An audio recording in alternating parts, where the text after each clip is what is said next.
What I'm gonna talk about this afternoon to wrap my part up is, as Mr. Howard mentioned earlier, we first got a chance to start spending time with each other at the Millionaires in Training. Um, and what they did was they asked.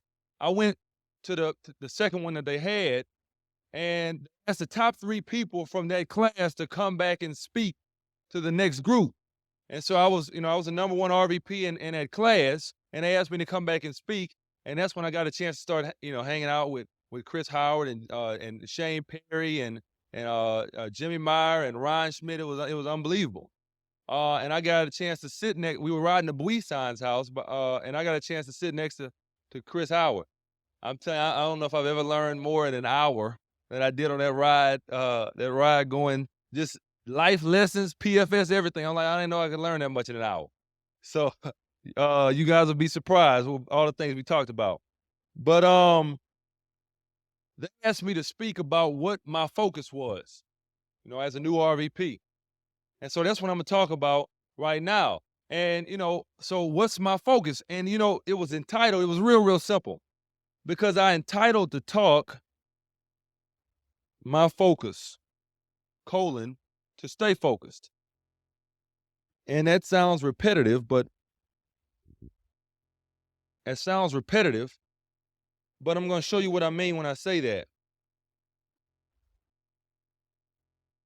My focus has been, was as a new RVP and has been always to stay focused. And then we say, well, what am I supposed to stay focused on? Well, pretty much three basic things. Well, the first one is the fundamentals, and we're going to go through that in a second. The second one is the building, the business building basics, which is what some of the things I talked about earlier today. And then the last thing is the competition. So to stay focused on what? Well, we make it real simple. The fundamentals, the business building basics, and the competition. And so when we're talking about the fundamentals, what you guys got to understand is the fundamentals stay the same. The reason that I can get up here and say the same things that Bill Whittle has been saying for 25 years is because things haven't changed. And the reason that he can get up here and say what he said is because that's what he was taught by Art Williams when it first got going, right? So it's not going to change. The fundamentals are going to stay the same.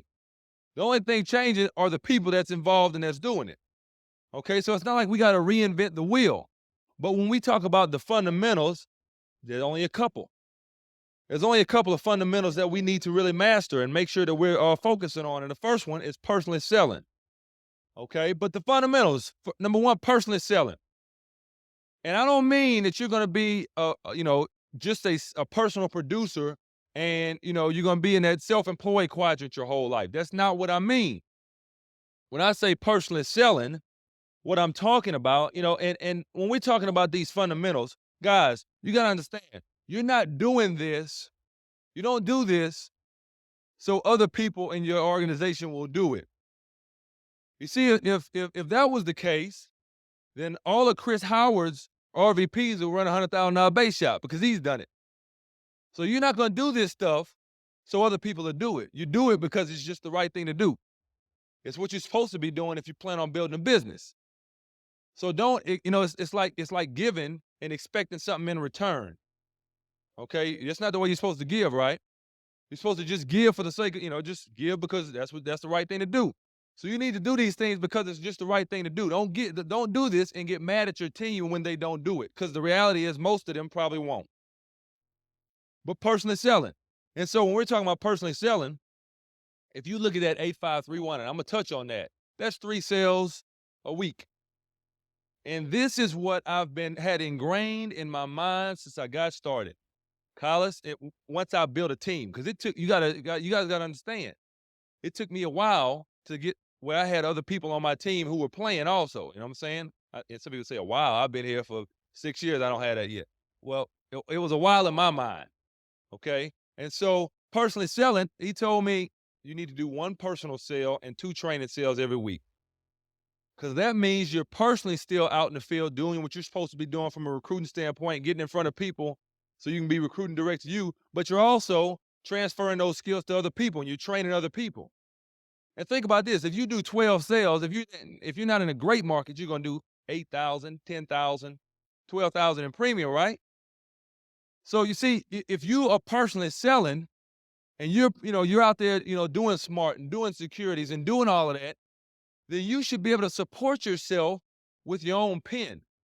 So it don't matter if you're a division leader, you're a regional leader, you're a regional vice president, if you're out there doing what you're supposed to be doing, personally selling, then you won't be mad at your people when they don't do anything. And so you won't treat them differently because they're not making you money. See, people can feel that. Well, go out and do 8,000. You supposed to be, well, hold up, you only did 1,500 last month. You see what I'm saying? Okay, so this is for pretty much everybody in this room, with the exception of maybe 2 or 3 people, I think. And that's just my mindset. Okay, maybe 2 or 3 people aren't in the position to keep doing these type of things, but I think everybody else is pretty much in that position. All right, I mean, I know a guy that's making a little bit over 700, another guy that's making over $1 million, another guy that's making close to 3 million. All right, now could Brendan, if he just said, okay, I think I want to go back and do it, and because he's good, so he could do that, right? But if that's where he wants to be, then 700,000 is a pretty good place to be, right? You see what I'm saying? Chris, I was talking to him when we were walking out of the deal, coming from eating, and he said, I'm getting back in the base shop. Now, some people will process that 2 different ways. Well, you're making $1 million. Why do you want to do that? And the people who ask that question, that's why they probably won't ever do that. You see what I'm saying? The same people that ask Mr. Whittle, well, when you gonna retire? That's why they probably won't ever do that. Okay, so personally selling, personally getting out and doing it, personally recruiting. Now, when we talk about personal recruiting, it goes back to that piston theory, getting wide. Okay, because who in here knows you can't win with what you have right now? I know I do. I know I can't. Not the way I want to win. Well, you're running a $50,000 base shop, yeah, but I want to be running 200,000. We talked about that last night. Okay, so I can't win with what I have. You can't win with what you have. Chris is making over $1 million a year. So he can't win the way he wants to win with what he has. Okay, so don't count on your people to go do it. You just go find some more people yourself, personally recruit. We should be recruiting 3-4 directs a month. You see what I'm saying? And so if you're personally recruiting 3 or 4 people a month, now you got to understand, you're going to be recruiting for some other people, some of your own recruits, you're going to be recruiting for them. So it might, you might be recruiting 3 or 4 directs, but you got to understand you probably end up recruiting 6, 7, 8, 10 people a month, just because you're training other people who don't have a code yet. And all I'm saying, guys, see, this is, if you're a good copycat, you can be unbelievable in this business.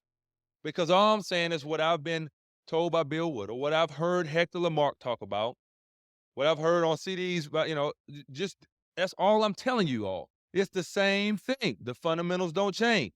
So personally recruiting. Then we talk about personally training. Now, this is a big thing with me.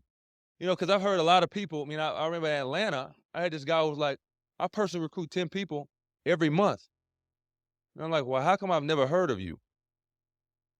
Because if you are recruiting 10 people a month and you're recruiting them and doing the right things with them, recruiting them, training, and developing them. See, why would you just recruit to win a contest? That's so dumb. You know what I'm saying? Because not only are you blowing the market out, you're messing it up for somebody else who actually might want to do it and want to do it the right way. All right, but you're messing it up for this person. You're messing up the opportunity. Okay? So when we talk about personally training these people, who here is a regional vice president, regional leader, division leader that considers themselves to be pretty good from a business standpoint? Be honest. You don't have to, don't be bashing. God, we got to get some more trainers in here. Okay. All right. But most people probably consider themselves pretty competent, pretty good. If you're so good, especially if you're a regional vice president, why would you recruit somebody and give them to somebody else? You know what I'm saying? Now I could see Chris Howard or Bill Whittle, Brendan, I could see them recruiting somebody and putting them under somebody else. because they're financially independent. But nobody else in here probably, they might have a couple of RVPs who've done a good job of saving money. You see what I'm saying? So they're financially independent. But I know I'm not. Okay, so I'm personally training the people because if I'm the master copy, obviously you've made copies before, right? Once you make a copy of a copy of a copy, what happens to the copy? Starts getting kind of fuzzy. Okay, so if I got somebody who I recruited, okay, I'm gonna field train them because in my base shop, I think I'm the best. So if I want them to be good, I want to field train them. Now I have some other people in my base shop who I think are good, but I'm gonna make sure that I'm field training the people because guess what? You know what I do? Not only do I field train my own directs, but I look and identify the people in my base shop who I think have a chance to step up and be something special. If maybe I didn't even recruit them, and so I tell this person, look, I need to train this person. Okay, because guess what? And I'm not doing it so I can go in there and market and make money. I can go make a bunch of personal sales myself. I haven't hardly touched my warm market. You see what I'm saying? But I'm trying to build a business. And once you realize that you're building a business, then the fact that, well, I don't want to do the split sale, I don't want to, that is irrelevant. I just want to get them trained. See, when we bring somebody brand new on board, we tell them, look, your job is to get 3 people as quickly as we possibly can, solid people, people in the right market, and let the person who's training you train them. So you can have a team of trained people when you get your license. Y'all can learn together. It's a lot better to learn together than it is you just try to do it. Well, I train these people. I trained them. What does that mean? You know what I'm saying? You want to go slow or you want to go fast? Okay, if you want to go, you want to be rich, you want to be right. Okay, just work the system. The system is in place. Personally trained, you go do it. All right, you do it first, not because you want them to do it, but because it's just the right thing to do. And then leadership. When we're talking about leadership, you know, from a self-improvement standpoint, you always got to be getting better. You always have to be getting better. I know a lot of you probably have heard of John Maxwell and his teaching, and he talk about the level of the lid, level of law of the lid. Okay, you're like, well, we teaching Collis, okay, law of the lid, and you gotta if you're a 4 or 5 in terms of leadership, then you're not going to attract a 7 or an 8. A guy asked me, well, what I need to do to start recruiting some real good people, and I just started laughing. I was like, if you got to ask me that, okay, then we got a problem. Okay, because the bottom line is, in order for you to recruit a superstar, okay, all right, because Hector Lamarck, how many say he recruited like 3 or 4 of his top guys in a 6 week span? Is that right? Or something like that. I don't know. I heard that on a CD or something. He didn't know that these guys was gonna be superstars, okay? But he was a superstar, and he ended up attracting some people that were like him. So from a leadership standpoint, we all have to get better if we want to, until you a 10, all right? Unless you're a 10, which probably 99% of us in here aren't, we got to get better at that. How do we get better? Self-improvement, reading the books. I mean, and this is one of the things that I'm in reading right now, and I don't know if anybody ever read Skill with People, Les Giblin, okay? All right? That's a little tiny little 35-page pamphlet. It's not even a book. All right? And most people probably hadn't read it. It's unbelievable. I've read it already. I read it again. Periodically, you just go back to the same type of stuff, read it again. And so we're talking about, self-improvement, always people skills. You got to learn that stuff. I was talking to Brendan. He was talking about a guy making $250,000 a year, RVP, unbelievable, just unbelievable competitor, and he quit. He quit because he didn't have people skills, and he couldn't relate to people, and he couldn't get people to do the things that he wanted them to do, but he couldn't get them to understand that it was going to be in their best interest if they did those things. So if you don't have people skills, you can only go so far. You see what I'm saying? Because in this business, you can make $150,000, $200,000 just selling. But unless you want to start making the real money in Primerica, you have to have a team of people. And if people don't like you, all right, if you don't have any, if you don't want to deal with people, you're gonna have a hard time being ultra successful here. And most of the new people are like, well, I thought 250 was pretty good. Not in Primerica, right? All right, there's so much further you can go. So leadership. Now, guys, we talk about, as I mentioned earlier, the fundamentals are gonna stay the same. They're not gonna change. When I first started playing ball in the first grade, first thing we learned, dribble, pass, and shoot. And to be honest, my dad was a coach, so with me it was shoot, shoot, shoot. Okay, then maybe pass, and All right. So, but the bottom line is, for the fundamentals stayed the same because my very first day at training camp with the Detroit Pistons, what do you think Larry Brown said?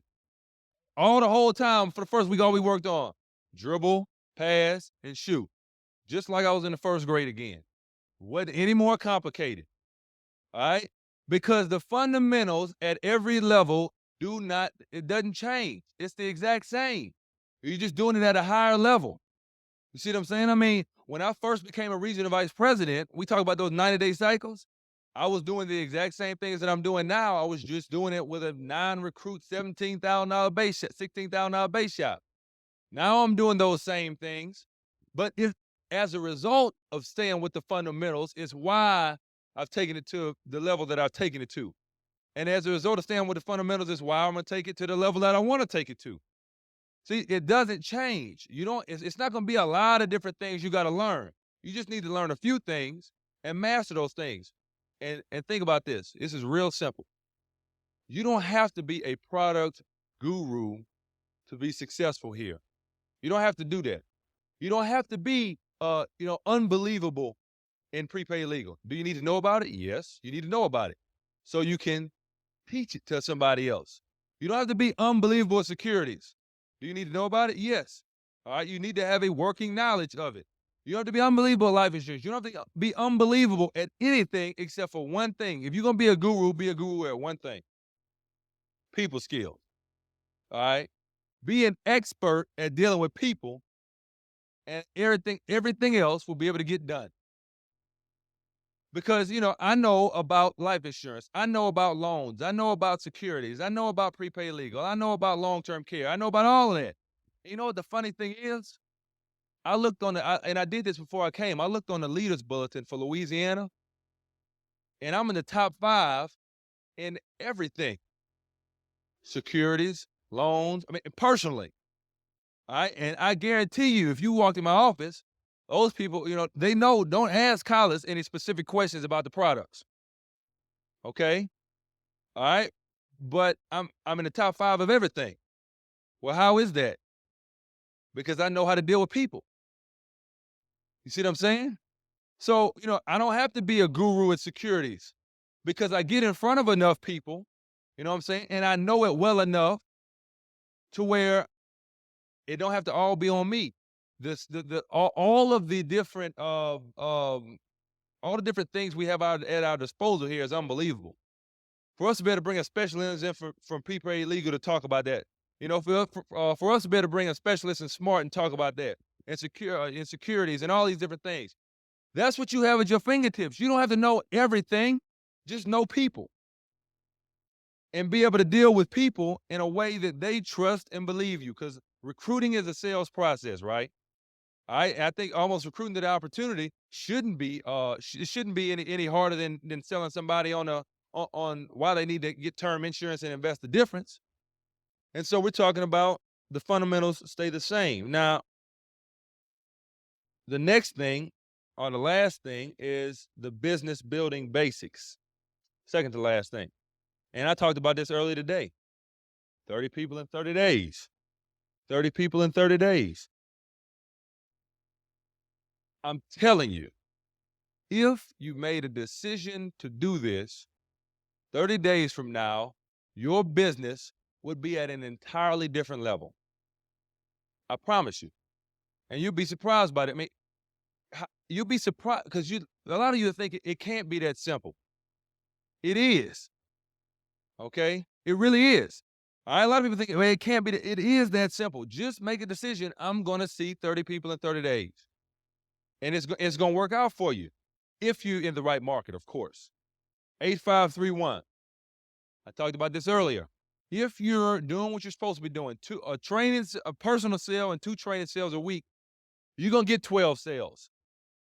Okay? You're gonna get 12 sales. And it doesn't matter if you haven't done it before, okay? Because if you know that you can see 8 people in a week and you're pretty good at the presentation, you can get 12 sales. It's not like it's rocket science. It's not like Chris said, it's not like a special formula. It's just going to work. 90-day madman cycles. And I've heard Shane Perry say it. I think that's probably one of there are no secrets in PFS, but if you had to say a secret, I think that would be it. Building your business in cycles, stair-stepping your business, taking it up a notch every quarter, okay? And so the basics of the business. And the last thing, the competition. You know, I always, it was funny because I told you how I was raised and everything, and my dad telling me I was always supposed to be number one, and I was always supposed to be out front, and I was always supposed to be the go-to person. And so I had that ingrained in my mind, and I was always a competitor. I always wanted to be the one competing at every level. It didn't matter if we were playing, Chinese checkers. Everybody ever played that before? Okay. I wanted to win.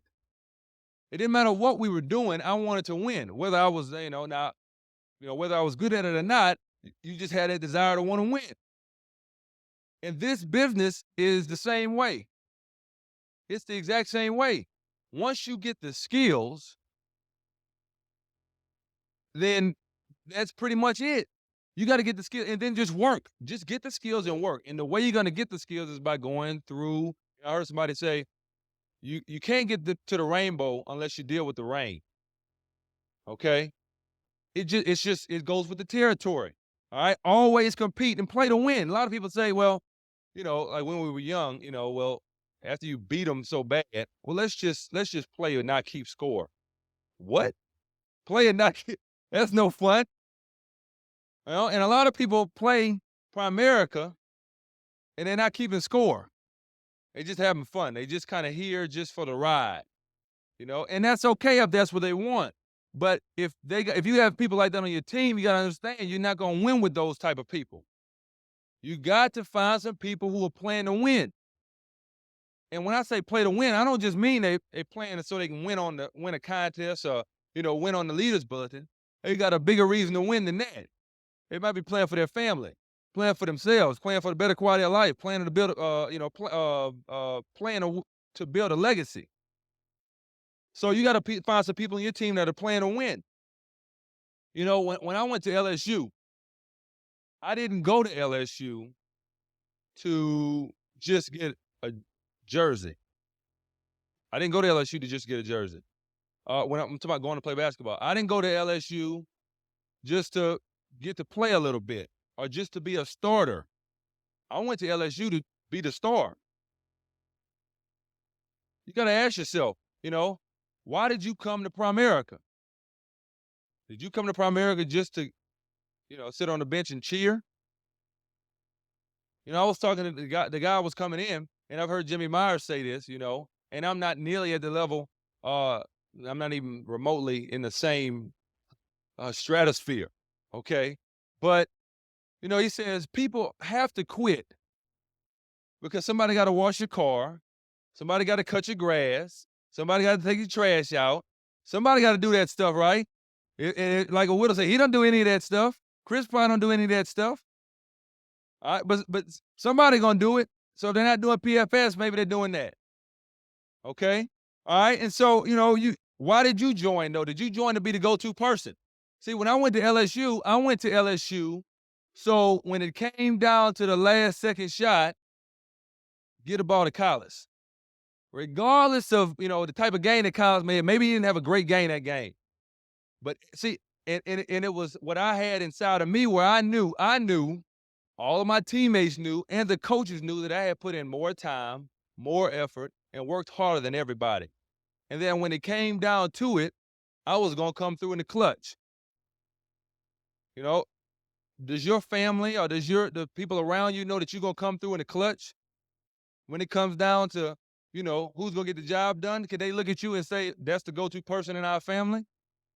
See, I don't know about you, but for Mr. Woodard to stand up here and talk about writing checks for $50,000 and $100,000 and saying he wants me to write checks for $1 million, just giving to churches and charities, that's something that gets inside of me.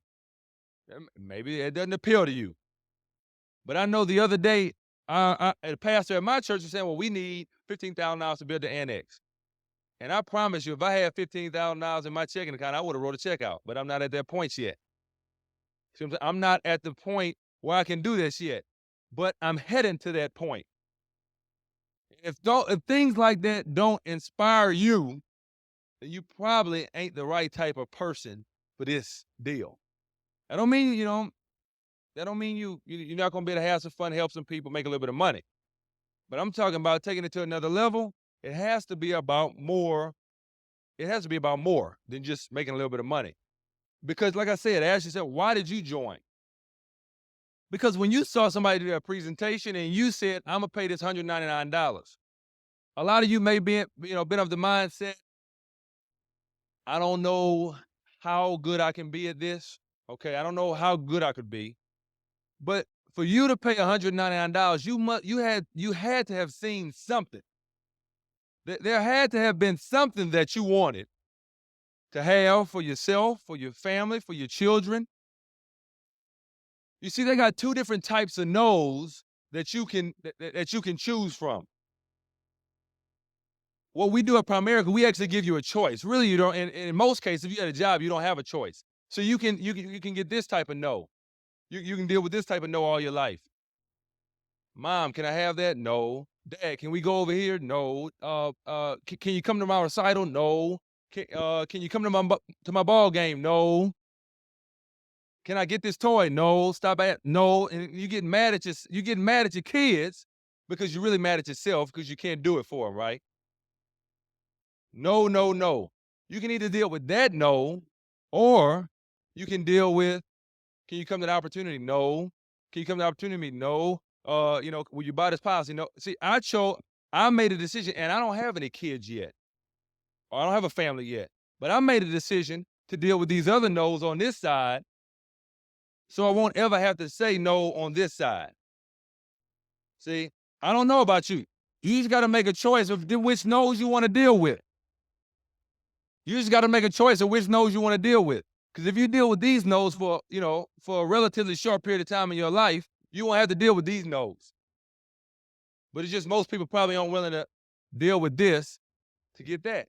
As Mr. Whittle said, nothing and no one in your life at this point is important enough for you to deal with those no's. Because why did you join? What motivated you when you first saw the opportunity? I don't know, guys. I know it motivated me. And it's a pleasure for me to be able to come and spend time with the people that I've had an opportunity to spend time with and be associated with a company where, for me to win, it doesn't hurt me. If I win, that helps you win. You see what I'm saying? I mean, it's an honor for me to be in that Success magazine. Hopefully, somebody recruited somebody because they told my story with the Success magazine. So my winning helps you to be successful. And your success, I mean, I guarantee, I talk about Brandon Neal. I talk about Miranda and Marco. I talk about Stoneberg. I talk about these people. But because I say, you know what, yeah, this guy right here, he's 26 years old. He's making, $250,000, $300,000 a year. Yeah, that's my buddy. See, and a lot of times I'll do this. This is my cell phone. Look, that's Chris Howard right there. I got his number. See, that's funny to you guys. I do that kind of stuff. I'll show somebody their picture in the book, and I'll say, look, this is his number right here. This is his cell phone number. You know what I'm saying? So I'm interacting with people that's winning, and they see that this isn't just a picture in a book. So they see that these people starting off at the same place that you're starting off at. And look what they've accomplished in their life. Look what they were making. Look what they were doing before. You think they thought they were going to be making this type of money in Primerica? They didn't. Well, they didn't think they would. They knew they could because they had seen other people doing it. And they knew they were willing to deal with the rain, so now they can see the rainbow every day. I know I'm willing to do that. I hope you are too. I appreciate it.